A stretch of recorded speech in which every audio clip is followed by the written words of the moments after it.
उस समय तो बिहार की ऐसी स्थिति हो गई थी, लोग का पलायन तो उसी समय शुरू हुआ जब बिहार के सारे उद्योग बंद होने लगे। विपक्ष में है, खोने को कुछ नहीं है तो लगता है क्योंकि कोई मुद्दा नहीं है, चुनाव में हताशे पर आ चुके हैं महागठबंधन के लोग, कोई विकल्प नहीं है तो लग रहा है कि जनता को कुछ भी कह देंगे तो जनता स्वीकार कर लेगी। जो मतदान का दिन है, झंझारपुर के लोगों का आशीर्वाद मुझे मिलेगा, ऐसा मुझे विश्वास है, क्योंकि पूरे झंझारपुर की एक तस्वीर मेरे मन मस्तिष्क में छपी हुई है कि कहाँ कौन काम हुए हैं, कहाँ काम होने बाकी हैं। देखिए, बहुत कम विधायक ऐसे होंगे जो अपने 5 वर्ष के रिपोर्ट कार्ड को जारी करते हैं। मैंने अपने 5 वर्ष के रिपोर्ट कार्ड को जारी किया है, कोई भी व्यक्ति देख सकता है, सब लोग के पास मोबाइल है। नमस्कार, वॉच न्यूज़ देख रहे हैं आप और मैं हूं आपके साथ। मौसम झा मौजूद है झंझारपुर विधानसभा में, जहां हमारे साथ जो मौजूदा विधायक यहाँ के और फिर से उम्मीदवार एनडीए से हैं, नीतीश मिश्रा सर। बहुत बहुत स्वागत है सर। तैयारियां कैसी चल रही है? नहीं, देखिए, हमने लोगों के बीच में विगत 5 साल के कार्यकाल को पूरी निष्ठा और ईमानदारी के साथ मैंने काम करने का पूरा प्रयास किया है। लोगों के बीच में जा रहे हैं, मुझको विश्वास है, फैसला तो जनता को करना है, लेकिन मुझको ये विश्वास जरूर है कि जिस ईमानदारी और निष्ठा से झंझारपुर के लोगों के लिए काम करने का मैंने जो प्रयास किया है, 11 तारीख को जो मतदान का दिन है, झंझारपुर के लोगों का आशीर्वाद मुझे मिलेगा, ऐसा मुझे विश्वास है। जनता का कैसा समर्थन रह रहा है, क्योंकि आप जनता के बीच जा रहे हैं, उनसे बातचीत कर रहे हैं, मिल रहे हैं, तो देखिए सौभाग्य, देखिए, बहुत जगह जो काम हुए हैं, बहुत जगह जो काम होने हैं, तो बहुत जगह जैसे अभी 2 बिटिया आई, उसने कुछ सड़क के बारे में कहा। तो स्वाभाविक है कि जहाँ पे विकास कोई एक दिन में कर नहीं सकता है, कोई विकास एक दिन की चीज़ भी नहीं है।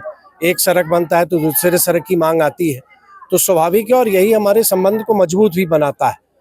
तो इतना ज़रूर है, अभी तो कुछ काम कहने की स्थिति में नहीं है, लेकिन 11 तारीख को मतदान और 14 तारीख को जब मतगणना होती है और जनता का स्नेह मुझको मिलता है, तो निश्चित तौर पर जो काम रह गए हैं, क्योंकि पूरे झंझारपुर की एक तस्वीर मेरे मन मस्तिष्क में छपी हुई है कि कहाँ कौन काम हुए हैं, कहाँ काम होने बाकी हैं, तो अगले 5 वर्ष में उन कार्यों को पूरा करने में निश्चित तौर पर मुझे आसानी होगी, कि क्योंकि मैं उन कार्यों को जानता हूं कि मुझे कहां पर और काम करने हैं। क्या क्या विकास हुए हैं आपके हिसाब से? देखिए, बहुत कम विधायक ऐसे होंगे जो अपने 5 वर्ष के रिपोर्ट कार्ड को जारी करते हैं। मैंने अपने 5 वर्ष के रिपोर्ट कार्ड को जारी किया है, कोई भी व्यक्ति देख सकता है, सब लोग के पास मोबाइल है। अगर हम एक उदाहरण ही आपको दें तो झंझारपुर में 509 किलोमीटर से अधिक सड़कों का निर्माण हुआ है, 14 से अधिक पुल बने हैं, मेडिकल कॉलेज अंतिम चरण में है निर्माण, केंद्रीय विद्यालय आने वाला है, और ऐसे बहुत सारे काम आप देखेंगे, जैसे इको पार्क आना है। तो बहुत सारे प्रोजेक्ट्स हैं जो इंडस्ट्री के भी हैं, जो टूरिज्म के हैं या बिहार सरकार के विभिन्न विभागों के हैं, तो वो झंझारपुर में वो काम हुए हैं। बहुत सारे काम हैं जो अभी पाइपलाइन में है, जैसे झंझारपुर के जल जमाव का विषय है, तो 163 करोड़ का डीपीआर उसका बना हुआ है, स्वीकृति उसकी होनी है। तो बहुत सारे काम अभी होने बाकी भी हैं। फैक्ट्री की बिल्डिंग बन रही है, लेकिन निवेशक को लाना सबसे बड़ी जवाबदेही है, तो अब इन सब कार्यों को आगे करना है अगर जनता का स्नेह आशीर्वाद मिलता है। एक आखिरी सवाल, आरजेडी भी अपनी तरीके से तैयारियों में जुटी है और तमाम वादे और दावे कर रही है। अगर बात करें तो बिहार में खास करके उनका जो प्लान है वो शिक्षा और पलायन पर वो लोग बात कर रहे हैं, और तेजस्वी यादव स्वयं भी कहते नजर आ रहे हैं कि अगर हमारी सरकार आएगी तो बिहार के हर घर में हम सरकारी नौकरी देंगे। तो फिर एनडीए का क्या प्लान होगा? नहीं, देखिए, सबसे बड़ी बात है, उनको तो 90 से 2005 मौका मिला और एक अच्छा समय उनको मौका मिला काम करने का। उस समय तो बिहार की ऐसी स्थिति हो गई थी, लोग का पलायन तो उसी समय शुरू हुआ जब बिहार के सारे उद्योग बंद होने लगे। लगभग 2 करोड़ 2.5 करोड़ से अधिक परिवार हैं। हर एक परिवार में एक सरकारी नौकरी, औसतन आप 25,000 से 30,000 रुपया भी उनकी सैलरी देंगे तो कितनी राशि हो जाएगी, शायद कैलकुलेटर भी कैलकुलेट करने में फेल हो जाएगा।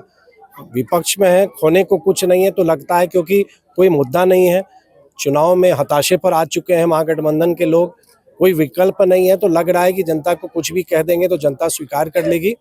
सबसे बड़ी बात है कि नीतीश कुमार जी और नरेंद्र मोदी जी के साथ जनता का विश्वास जुड़ा हुआ है, वो विश्वास महागठबंधन के किसी नेता के साथ जनता का नहीं है। तो सुना आपने, हमारे साथ बातचीत करने के लिए रणनीति बता दी है कि क्या कुछ करने जा रहे हैं अगर फिर से विधायक बनते हैं। झंझारपुर के लिए क्या कुछ उनका प्लान है, उन्होंने साफ तौर पर बता दिया है। आपने वीडियो देखा, आप लोगों को कैसा लगा जरूर बताइएगा कमेंट करके। बने रहिएगा हमारे साथ वॉच न्यूज़ पर। धन्यवाद।